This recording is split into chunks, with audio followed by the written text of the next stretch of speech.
Pernahkah Anda merasa sedih tanpa alasan yang jelas? Hal ini terjadi karena Anda telah menggunakan hukum kehidupan Anda dengan cara yang tidak diinginkan bagi roh Anda. Di sini, saat ini, diri sejati Anda berkomunikasi dengan Anda melalui bahasa keinginan, emosi, intuisi, dan mimpi. Jika Anda mengabaikan semua tanda-tanda ini dan terus menjalani kehidupan yang bertentangan dengan keinginan saya yang sejati, yang adalah kegembiraan dan cinta dan kelimpahan, Anda akan membangun momentum spiritual yang negatif. Kita semua pernah mengalami hari ketika satu hal berjalan salah, dan kemudian yang lain, dan kemudian yang lain lagi. Sehingga seluruh hari menjadi kacau, dan kita bertanya-tanya, mengapa alam semesta seperti ingin merugikan kita? Nah, di sini Anda telah membangun momentum spiritual negatif yang begitu banyak, sehingga harus diungkapkan dalam bentuk semuanya yang tampak menjadi berantakan dalam rangka untuk melepaskan semua energi negatif yang tertahan. Alam semesta selalu untuk tetap seimbang, sehingga ketika Anda telah membangun momentum spiritual negatif yang begitu banyak, dengan menekan diri sejati Anda, alam semesta akan kembali seimbang dengan membuat semuanya menjadi berantakan. Inilah mengapa orang seringkali jatuh sakit, karena semua energi negatif itu perlu diungkapkan dengan cara apapun. Bagi beberapa orang, dan satu-satunya cara yang bisa dilakukan alam semesta atau diri sejati Anda adalah dengan membuat Anda mencapai titik terendah. Itulah ketika hukum Murphy yang terkenal datang mengutuk pintu Anda yang menyatakan, semua yang bisa salah akan salah. Dan Anda akan bertanya-tanya, apakah Tuhan menghukum Anda atau iblis mencoba menjatuhkan Anda? Tapi sebenarnya yang terjadi hanyalah alam semesta yang sedang mencari keseimbangan. Jiwa Anda tidak seimbang, tetapi Anda tidak menyadarinya. Sehingga hal-hal perlu terjadi agar Anda menyadari bahwa Anda perlu mengubah beberapa hal. Titik terendah membuat orang mempertanyakan seluruh hidup mereka, keyakinan tentang diri mereka, realitas, dan bahkan Tuhan. Dan itulah saat banyak dari kita menjadi sadar. Kita menyadari bahwa ada jauh lebih banyak yang tidak terlihat dalam realitas ini daripada yang terlihat, dan kita adalah pencipta yang kuat. Inilah saatnya kita dapat menggunakan momentum spiritual dalam kepentingan kita sendiri.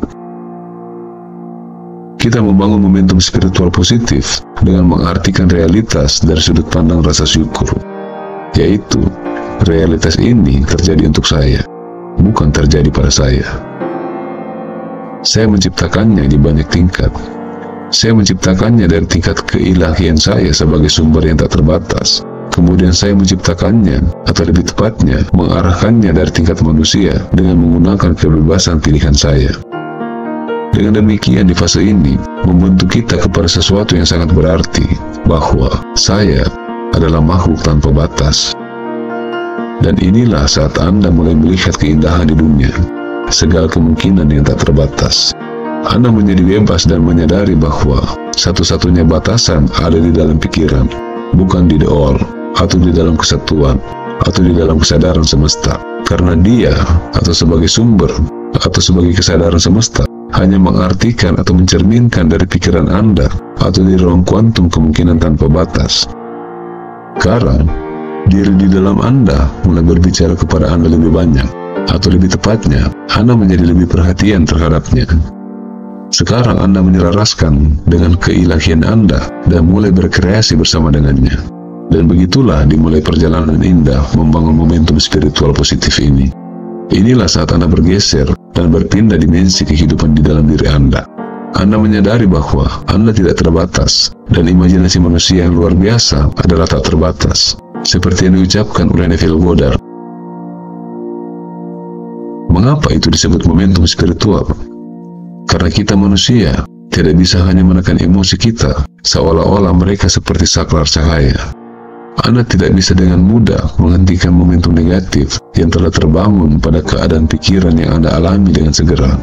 Tetapi Anda dapat segera membuat keputusan untuk tidak memberikannya lebih banyak energi, yaitu Anda mulai menghentikan momentum negatif dengan tidak lagi membuat pilihan yang memberinya makan, dan itu mulai meredup.